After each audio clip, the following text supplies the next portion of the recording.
Halo semua, ketemu lagi di channel kami. Kali ini kami akan membahas sebuah film yang berjudul IT yang dirilis 2016 yang lalu.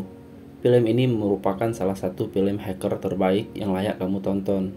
Dalam film ini diceritakan Mike Regan yang harus berhadapan dengan seorang hacker yang tidak lain adalah karyawannya sendiri. Tapi sebelum kita mulai ke dalam alur ceritanya, kami ingin mengajak teman-teman sekalian yang belum subscribe ke channel ini untuk subscribe terlebih dahulu, agar teman-teman itu tidak ketinggalan informasi menarik lainnya.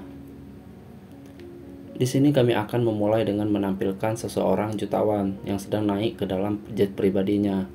Jutawan tersebut bernama Mike Regan. Dia adalah seorang bisnismen yang sangat sukses. Rencananya, Mike Regan mau membuat layanan aplikasi jet online, namanya aplikasi Omni.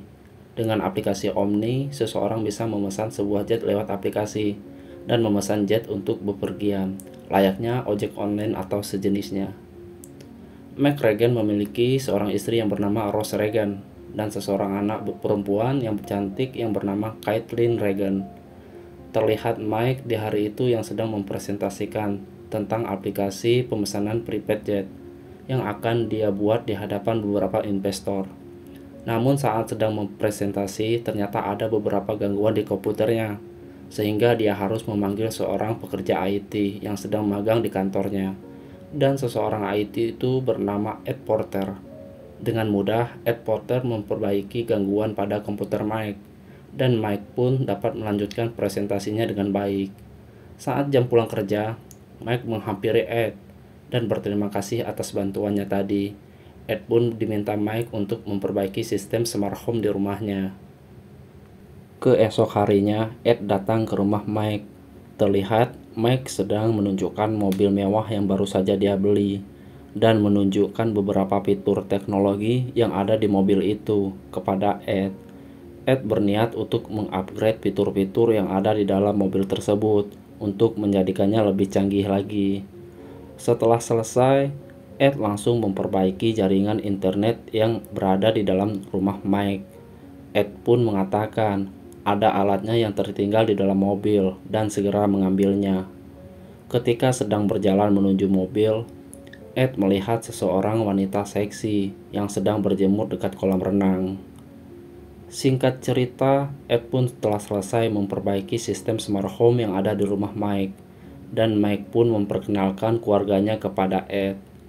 Lalu mereka berdua pun menikmati senja bersama. Sembari mengobrol, Ed memperlihatkan masa lalunya yang pernah bekerja di Badan Keamanan Nasional Amerika Serikat atau NSA. Ed pun ditawarin Mike untuk bergabung ke dalam tim yang sedang mengembangkan aplikasi Omni. Tanpa pikir panjang, Ed pun menyetujui penawaran tersebut. Di perjalanan pulang, Ed mampir terlebih dahulu ke sebuah kafe. Di sana Ed terlihat tertarik dengan seseorang pelayan kafe, dan diam-diam Ed mengambil foto wanita pelayan kafe tersebut. Ed pun kembali ke rumahnya. Di sana terlihat beberapa setup komputer layaknya seseorang hacker. Lalu Ed mencari nama Caitlin Regan melalui komputernya dan menemukan banyak sekali foto-foto Caitlin di berbagai sosial media. Lalu hari demi hari berlalu. Ed pun melakukan kegiatan normal seperti biasa, kerja, nongkrong, dan lain sebagainya. Tidak ada aktivitas yang cukup aneh atau mencurigakan. Sampai pada suatu malam, Ed meminta pertemanan dengan Caitlin melalui media sosialnya. Caitlin pun menerima permintaan pertemanan dari Ed. Mereka mulai chattingan, dan Caitlin pun bercerita tentang pesta keluarga yang sedang berlangsung di rumahnya pada malam itu. Pesta itu sangat membosankan bagi Caitlin. Caitlin pun meminta tolong kepada Ed untuk menyelamatkannya dari pesta keluarganya malam itu. Tanpa pikir panjang, Ed pun langsung datang ke rumah Caitlin. Namun sebenarnya di sini Caitlin hanya bercanda, tapi Ed menanggapinya sangat serius akan hal itu. Saat Ed tiba di rumah Caitlin dan hendak membunyikan bel, ternyata yang membuka pintu adalah Mike, ayahnya Caitlin. Dan Mike pun mengatakan kepada Ed bahwa pesta ini hanya dihadiri oleh keluarga saja dan Ed bukan bagian dari keluarga. Lalu Mike meninggalkannya. Dan setelahnya, Mike mengatakan kepada Caitlin untuk tidak mengundang orang sembarangan. Ed yang telah diusir Mike sempat melihat Caitlin dari kejauhan. Ed pun merasa sakit hati atas kejadian itu. Lalu Ed kembali pulang ke rumah dengan rasa sakit hati. Sesampainya di rumah, Ed melampiaskan kekesalannya dengan meretas marhum di rumah Mike. Dan Ed memantau segala aktivitas yang ada di dalam rumah itu. Singkat cerita, Caitlin pun semakin dekat dengan Ed, sehingga Caitlin mengundang Ed untuk datang ke pertandingannya. Namun tampaknya kehadiran Ed tidak disukai oleh Mike atau ayah Caitlin. Ketika pertandingan sudah selesai, mereka pun berniat untuk makan bersama. Namun lagi-lagi Ed ditolak oleh Mike, dan hal tersebut membuat Ed sangat sakit hati untuk kedua kalinya. Singkat cerita, Mike dan keluarganya pun tiba di rumah. Lalu Caitlin hendak pergi mandi. Saat sedang mandi, Caitlin tiba-tiba merasa terangsang dan melakukan beberapa gerakan dengan jarinya yang menuju ke area sensitif Caitlin. Hal tersebut terekam oleh Ed yang sudah meretas rumah dan smartphone Caitlin. Keesok harinya, Ed menjemput Caitlin di sekolahnya, lalu mengantarkannya pulang. Sesampainya di rumah, Mike sangat kaget akan kehadiran Ed, dan dari sana Mike mulai merasa kehidupan keluarganya mulai terusik. Mike pun langsung meminta Ed untuk pulang, dan seketika memecat Ed secara tidak hormat. Semenjak hari itu, Ed mulai menghancurkan kehidupan dan bisnis Mike. Ketika Mike hendak mengajukan dokumen aplikasi Omni ke lembaga SIC, Ed merubah dokumen itu dan diganti dengan tulisan-tulisan yang tidak jelas, dan hasil dokumen itu pun ditolak. Tidak sampai di situ, pada malam harinya Ed mulai meretas kembali smart home di rumah Mike. Ed menyalakan keran, mematikan lampu, menyalakan alarm, dan lain sebagainya.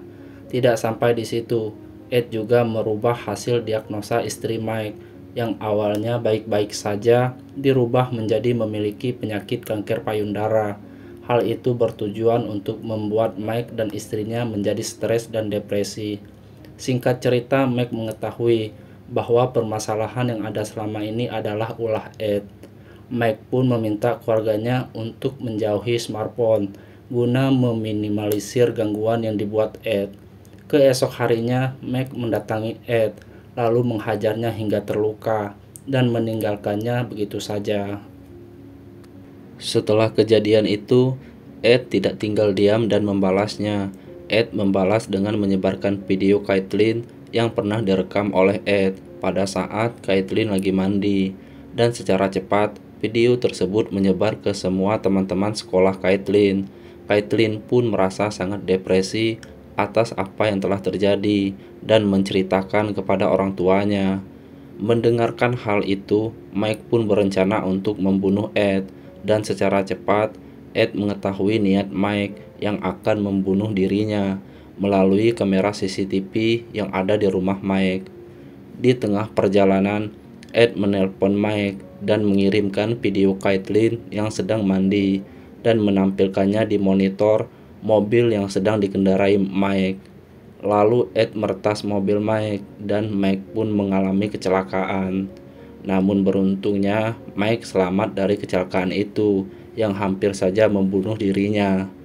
Akhirnya Mike menyewa seorang hacker untuk membalas dendamnya kepada Ed. Hacker tersebut bernama Henrik. Singkat cerita, Henrik menuju ke rumah Mike menggunakan penutup wajah agar identitasnya tidak diketahui oleh Ed, lalu mencoba untuk mencari tahu sumber masalah yang ada selama ini. Setelah diketahui, ternyata sumber masalahnya terdapat pada smart home milik Mike. Mereka pun segera melepaskan smart home tersebut dari rumahnya. Lalu Henrik mencari tahu data diri Ed. Foto dari NSA yang pernah ditunjukkan kepada Mike ternyata itu adalah sebuah rekayasa. Lalu Mike dan Henrik merencanakan sesuatu untuk mengambil handphone milik pelayan kafe yang pernah dipoto oleh Ed. Singkat cerita, handphone pelayan kafe itu pun berhasil diambil oleh Mike. Dari handphone itulah Mike dan Hendrik menjebak Ed dengan mengatakan bahwa pelayan itu meminta Ed untuk datang ke kafenya. Setelah mengetahui Ed telah pergi, Mike langsung menuju ke rumah Ed untuk mengkopi data-data yang dimilikinya sebagai barang bukti. Sesampainya di kafe, pelayan kafe pun merasa kebingungan karena tidak merasa mengundang Ed. Lalu Ed merasa ada yang tidak beres dan langsung mengira bahwa dirinya telah terjebak oleh Mike. Lalu Ed segera pulang ke rumahnya. Ed pun berencana untuk mengembalikan keadaan dengan cara menelpon polisi dan mengatakan bahwa di rumahnya telah terjadi perampokan. Untuk itu Ed sengaja melukai dirinya dengan menghantamkan wajahnya ke kamar mandi sampai berdarah. Di sisi lain, dengan alat bukti yang cukup, Max segera melaporkan kejadian yang menimpa dirinya kepada polisi dengan alat bukti berupa flash disk yang telah diambil dari rumah Ed. Namun setelah Mike membuat laporan kepada polisi, Mike malah ditangkap polisi karena sebelumnya Ed telah melaporkan Mike kepada polisi tentang pencurian dan penganiayaan yang ada di rumahnya. Setelah beberapa saat, Mike pun terlihat dibebaskan. Lalu Mike kembali ke rumahnya.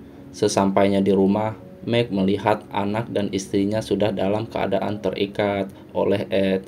Mike pun langsung menghantam Ed dan keributan pun tidak dapat dihindarkan. Ed mulai kewalahan menghadapi Mike sampai di saat Mike hendak membunuh Ed dengan pistolnya. Istri Mike langsung melarang hal itu. Lalu tak lama setelah itu polisi pun datang dan menangkap Ed. Andai saja saat itu Mike menembak Ed, mungkin saja yang ditangkap adalah Mike atas tuduhan pembunuhan. Hari-hari pun berlalu. Mike mulai membangun kembali kehidupan yang sebelumnya telah dihancurkan oleh Ed, dan perlahan keadaan pun mulai membaik seperti sedia kala. Lalu film pun selesai. Pesan yang dapat kita ambil dari film tersebut, bagaimana kuatnya seorang ayah yang menjadi kepala rumah tangga untuk melindungi keluarganya dari orang-orang yang ingin berbuat tidak baik kepada keluarganya.